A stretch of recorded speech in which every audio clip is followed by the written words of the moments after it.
Well, good morning again. Daniel Valdez again. It's a pleasure and honor to talk to you. One of my silly little shows back again. Whether you're listening on Google Podcasts, Apple Podcasts, Spotify, or on the YouTube channel, thank you so much for joining me. Let's get to it. Plenty of news and notes to go over. Maybe a little prediction later on the show. And, a special tribute at the end to a former band director who announced his retirement this week. So let's get to it. First things first, if you have not seen the statement that was put out by TexasBands.com, if you're on the Facebook page or on my Instagram page at Danpodcast, I encourage you to look it over, read it with an open heart, read it with an open mind. It is in response to the situations that are going on in this country, the protests and whatnot. We're 100% united on that statement, and we hope you'll join us in doing everything you possibly can to make this country a better place to live for everybody, for all. So there's that. Let's get to marching band. Let's talk marching band. Today's June the 7th, Sunday, which means a couple of things. I've already had my barbacoa in Big Red. And number two, June 8th is the next day. Yes, math. And that means summer band officially starts June 8th. Not the entire thing, but just the enhanced guidelines that are put out by UIL in coordination with local health organizations. June 8th is when you could start rehearsing. Of course, regular summer band guidelines are still in effect. These are just the enhancements in terms of social distancing and sanitization and all sorts of stuff that need to be done in accordance with local health organization stuff. So June 8th, summer marching band's back, technically, at least for some. Now, from the programs I've talked to and from what I've seen so far, your band program's probably falling into 3 different categories starting June 8th. You're either in the full force category, which is we're gonna have rehearsals this week. We're gonna socially distance. We're gonna have plans for people exiting and entering the band hall or the stadium or whatever. We're gonna do everything we possibly can to maximize the opportunity we're given. Second camp is wait and see.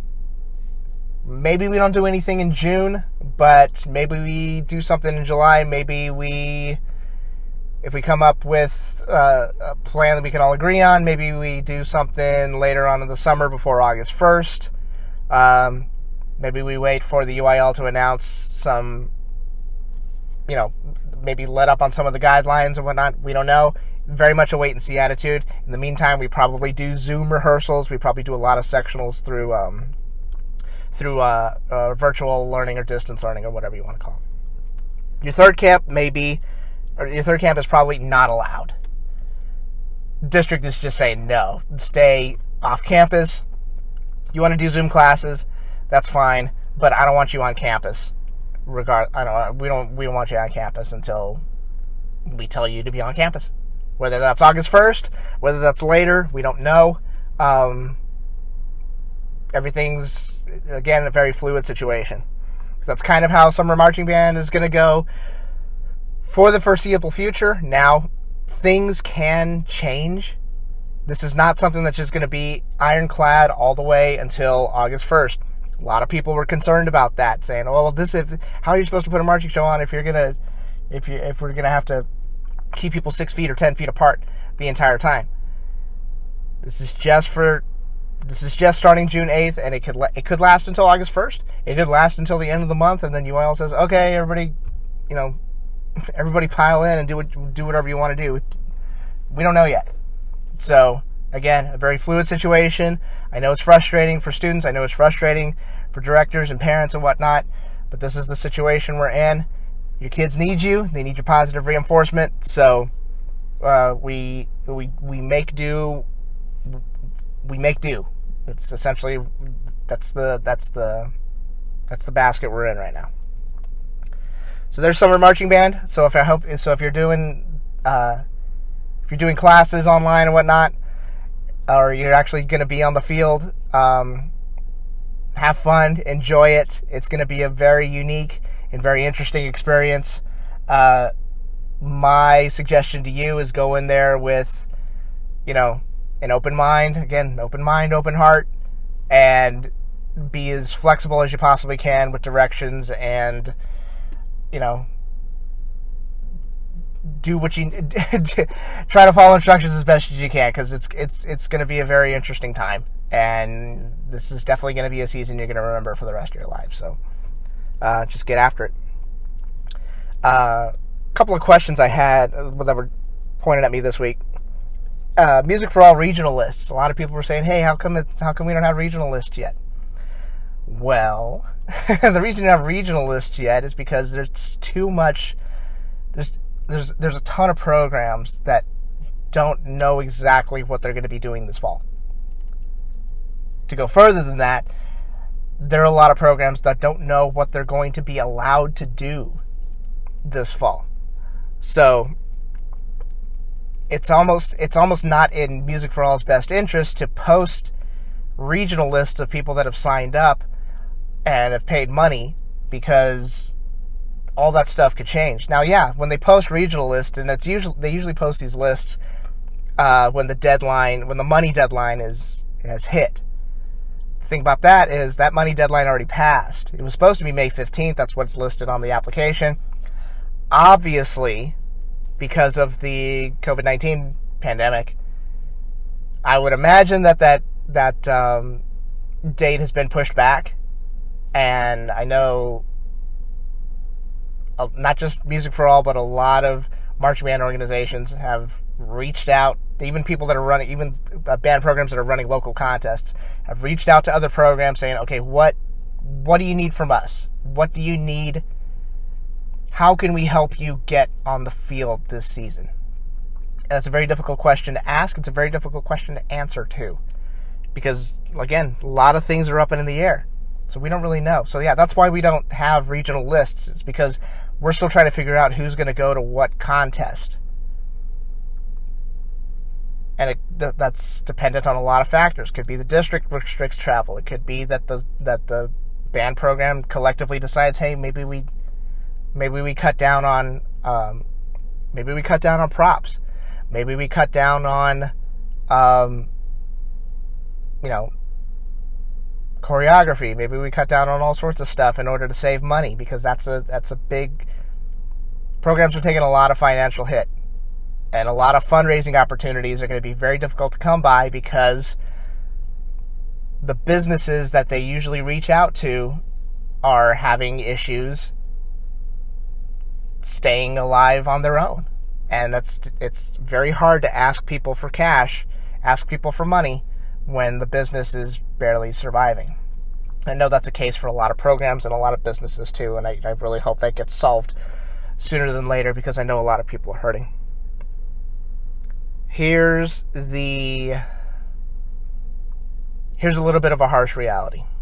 And I'm not going to give specifics or anything like that, and keep in mind, I kind of make it a policy here to not talk about information that isn't public yet, like real specific information that isn't public yet. And especially when it comes to band programs and like, hey, we're not going here, or hey, we're going to go to this contest or whatever. I like the programs to announce that themselves. That's their business. That's something that you don't want to hear that from me. You want to hear it from the band program themselves. So I kind of shy away from that.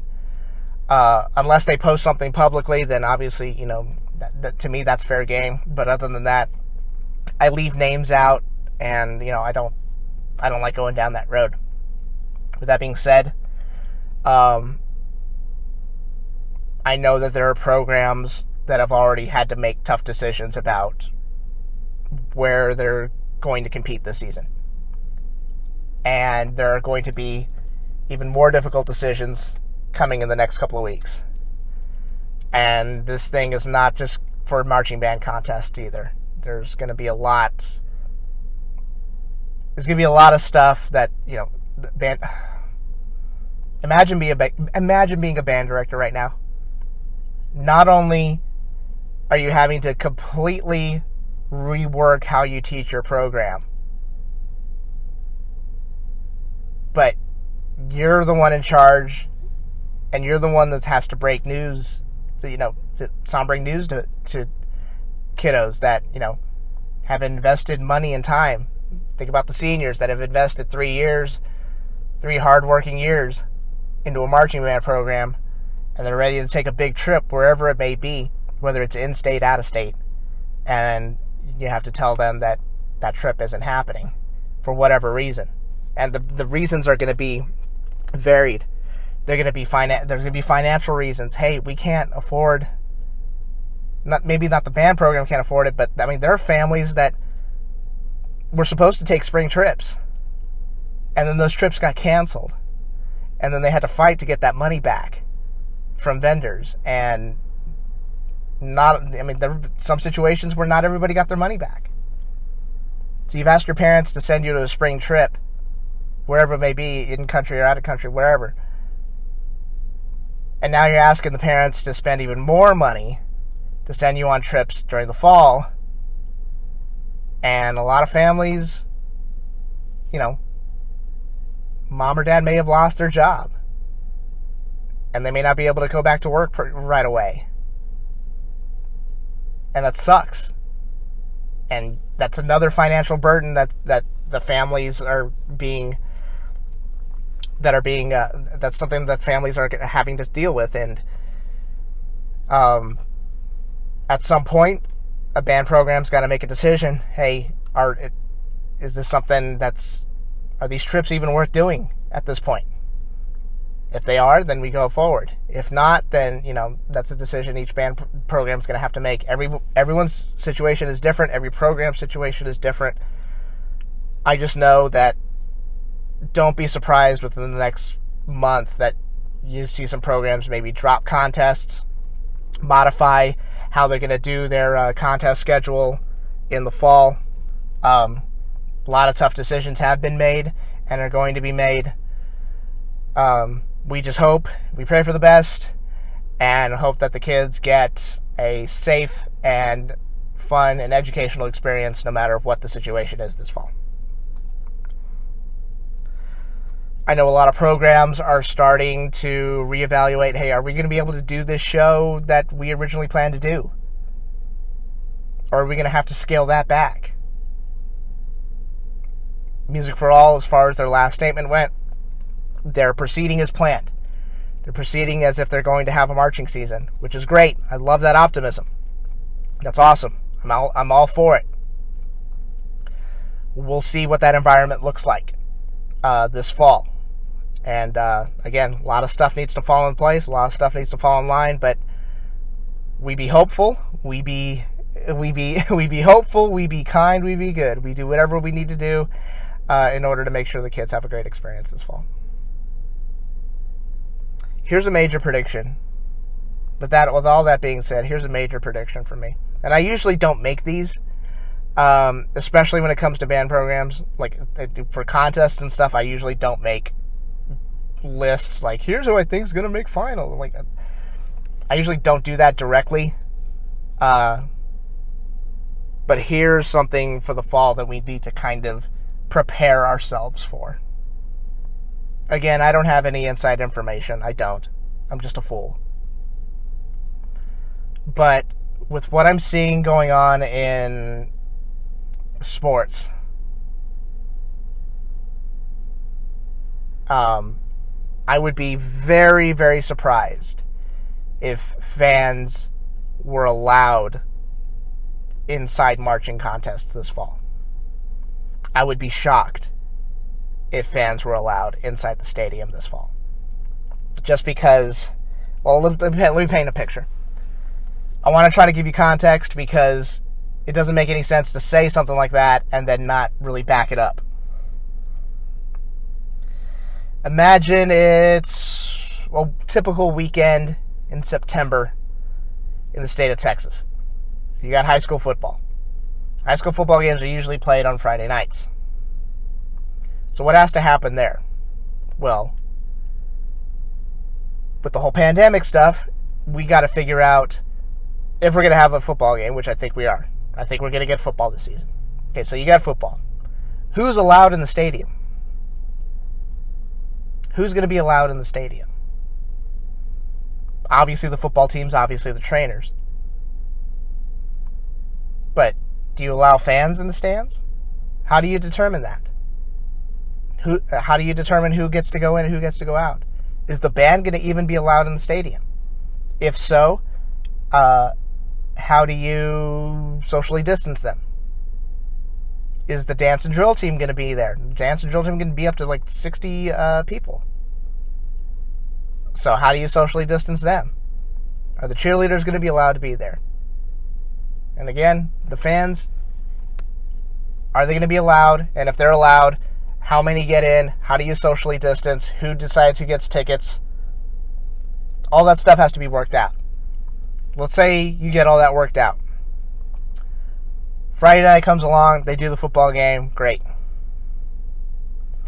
Now you got a marching contest, doesn't matter what organization it is. Now you got a marching contest the next morning. By the time you clear the stadium, and trust me, you're going to have to clear the stadium completely, like kick everybody out, including vendors. Well, maybe not vendors, but we'll see. Assuming vendors are even allowed in the stadium. That's another thing, too. What do you do with concessions? How does that work? All that stuff's got to be worked out. So now that happens, you clear everybody out of the stadium. Let's say, best case scenario, you get everybody out of the stadium by 10:30.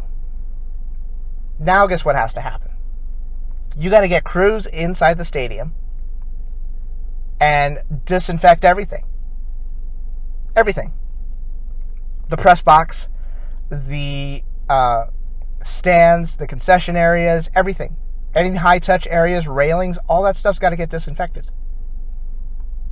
And it's not going to be just from Clorox wipes. You're going to have to use electrostatic spray. And you keep hearing about that stuff all the time. Airlines keep boasting about it because, they need people to fly their planes and to be on their planes. And, businesses keep talking about that stuff. People are like, what the heck is that? Well, basically, in a layman's term, it's basically disinfectant that's sprayed in such a way using a particular machine that sprays it more like a coating instead of just water droplets. And you use that on big surfaces. Planes use it all the time. Or they use it a lot now. So you're going to need crews to come in and disinfect the entire stadium. So they got to come in there, they got to do that, however long that takes. I think I read something that a plane takes, however many minutes in order to properly disinfect it before people can get on. So you got to do that whole thing. And then guess what? If you have a contest the next morning, you're probably going to have crews come in before the contest starts and then spray everything down again. And by the way, you got to figure out who's doing this. Is the district paying for it? If you're having a marching contest, if you're a local band and you're hosting the marching contest, are you going to have to pay people to come in and buy that stuff? I can't imagine that stuff's very cheap. And I can't imagine that the state is just going to let you, take a bunch of bleach or Clorox and have you wipe it down yourself. So all that's going to happen. Then you get to the marching contest point. You get to the next morning, and how does that work? Who's allowed in the stadium? Are you going to allow fans in the stands? And keep in mind, let's be let's be very realistic here. Can you really see a situation where you're going to have 5,000 people at Kelly Reeves Athletic Complex for the VOA Regional this year? Everyone's stacked on top of each other. Where, the seats between the 45-yard lines have seat backs, but everything else is bench seating. Oh, and by the way, state or local health organizations are probably going to have to put people in charge to make sure that you're properly social distancing. So you got to pay for that too, or have somebody volunteer for it, or whatever. It seems like a lot, and it is a lot. We also have to keep in mind that the school district's concern for the marching contest going on the Saturday, I would imagine that's very far down the list of concerns they have right now. They're still trying to figure out how we're going to, when are we starting school? Are we doing intersessional scheduling? How does that work? We got to figure out all that stuff. And then when we talk athletics or we talk about uses of the stadium, obviously the priority is going to be football. The marching contest, again, I hate to say it, it feels like it's far down the list. So it may be, the districts may say, hey, this is an unnecessary risk. We can't have fans in the stands. You want to have the marching bands here? We'll try to socially distance the programs as best as we can. You're going to need a lot of room in the warm-up area. And I would imagine that the performers are not going to be allowed to go watch the other performances. No more sitting in the back stands or anything like that. That's just, playing devil's advocate here, sort of. It would be very difficult to put fans in the stands for a marching contest. Here's my other example. Again, I still think we're going to have football across the board. Whether fans are going to be allowed, that's a completely different situation. Let me talk about the Miami Dolphins for a second. You're like, God, what the hell's wrong with this guy? Let me explain. When the NFL finally said, the NFL already says that they're going to do, they're going to have football this season. The master plan, the one that they're really pitching right now to not only local or state health organizations, but what they're pitching to their fans, the plan is really, it's by the Miami Dolphins. Miami Dolphins play at Hard Rock Stadium in Miami, Florida. The stadium seats 65,000 people. They're planning to have no more than 15,000 people in the stands. They're going to have markers on the ground telling you when to show up, which security entrance to go through, how to socially distance. You got to stand on this marker, and then when the marker in front of you is empty, you move up. You're going to basically be socially distanced by rows. All sorts of stuff is going to be in place there. You can't order concessions directly from them. You would have to order it through your phone, and somebody would have to bring it to you. That's a big thing, especially for marching contests. Keep in mind, Hard Rock Stadium has a special accreditation from the Global Biorisk Advisory Council. It's basically like they're the first public facility to earn this accreditation, and you got to complete all these programs in implementing cleaning ideas, disinfection, infectious disease prevention. You got to do all this stuff in order to get this accreditation. So that's the gold standard. So the gold standard for a football stadium right now will allow 25% capacity. With an accreditation, with money to put crews at work, sanitize, deep clean, socially distance, do all that stuff. So if that's the gold standard, what are we looking at this fall? It's very concerning. Paint me concerned right now. I'm always optimistic about this stuff. I really do believe we have a marching season, but it's going to look and feel different for the performers. I think it's going to look and feel different for the fans too.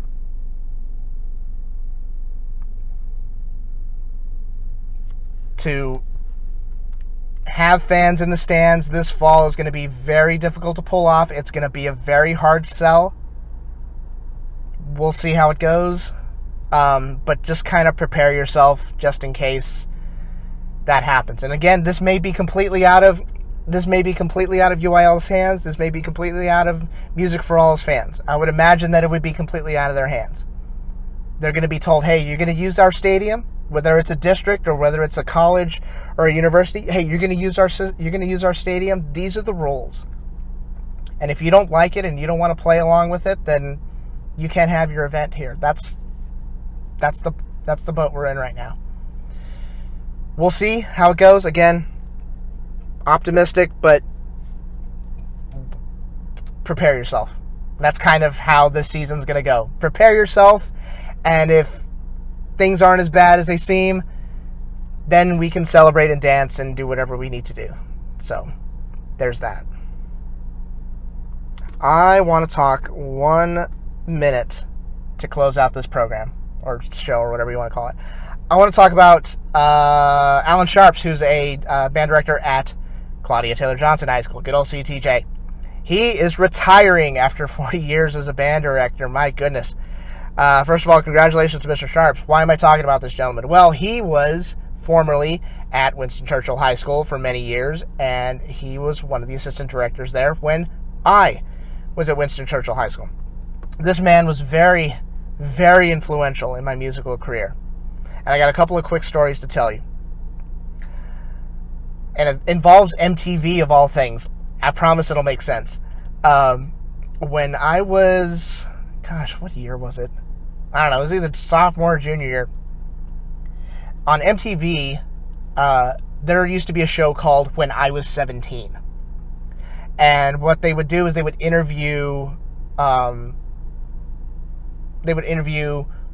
popular music icons and whatnot, and they would interview them, asking them, what were you like at 17? What were your activities? Did you have girlfriends? Did you have boyfriends? They'd interview people that they went to school with, ask them what they were like during that time, and what influenced them to become involved in the music industry.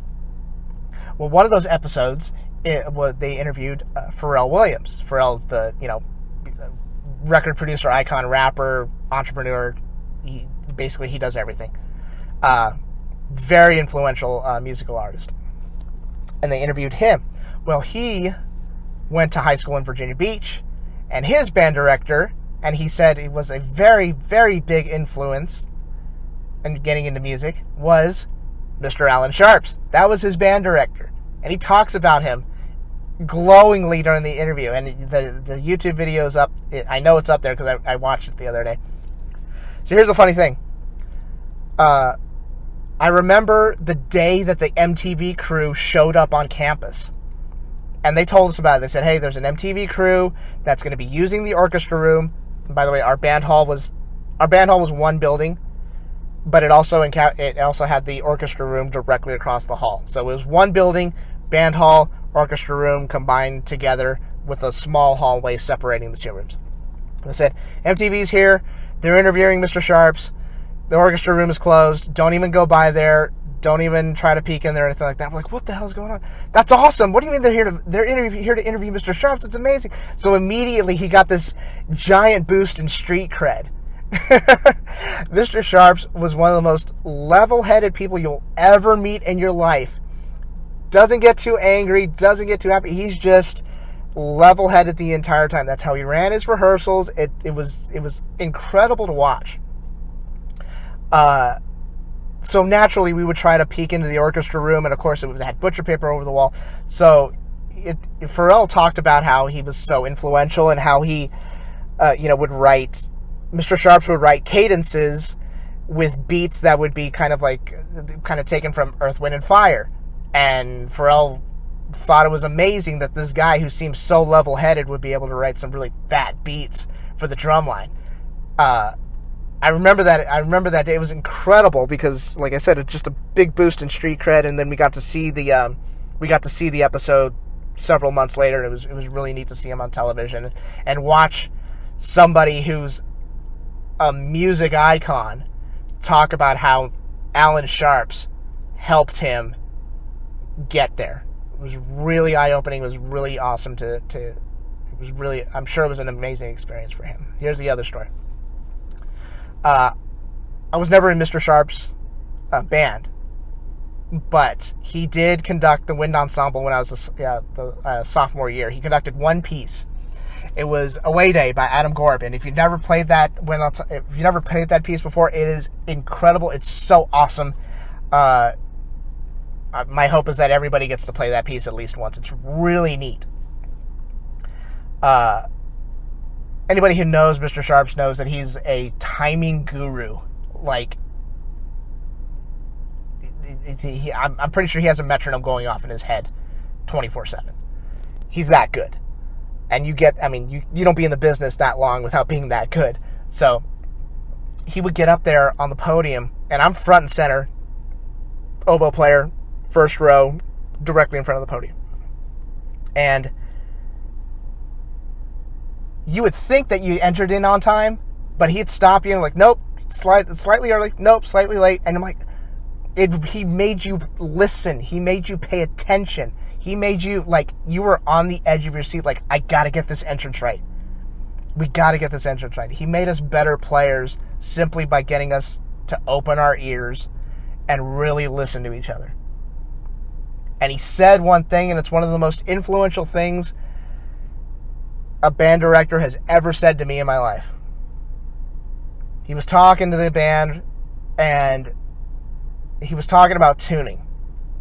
And he comes up with this example. He goes, here's how you view tuning is like driving. It's not, hey, I'm in tune, and he's holding an imaginary steering wheel, not moving his hand at all. It's, hey, I'm in tune, and he's making minor adjustments to the steering wheel. And something clicked in my brain. I don't know if it was because I was learning to drive at that point. I don't know if it was because I was really wanting to drive at that point. But him saying that absolutely set off a light bulb in my head. And I was like, I got it. It took me forever to figure it out. I was a pretty decent player, but he said that, he gave that driving analogy, and it clicked. It clicked immediately. It was like, okay, I got it. Perfect. I don't think anybody else could have said it in the way that he did. I'm thankful for him. Congratulations, Mr. Sharps, on an amazing career. Enjoy your retirement. Enjoy your family. And just thank you for all your contributions, and thank you for helping me. Thank you for helping me in my musical career. Thank you so much, Alan. I'm done here. I'll talk to you all next week, unless something really crazy happens, and then I'll plug my microphone in and scream at you some more. I'm done here. I'll talk to y'all next week. Y'all stay safe, be careful, enjoy your experience. June 8th, Summer Marching Band. It is on. Get after it. Let's get to work, and let's hope for the best. Take care. Adios. Bye-bye.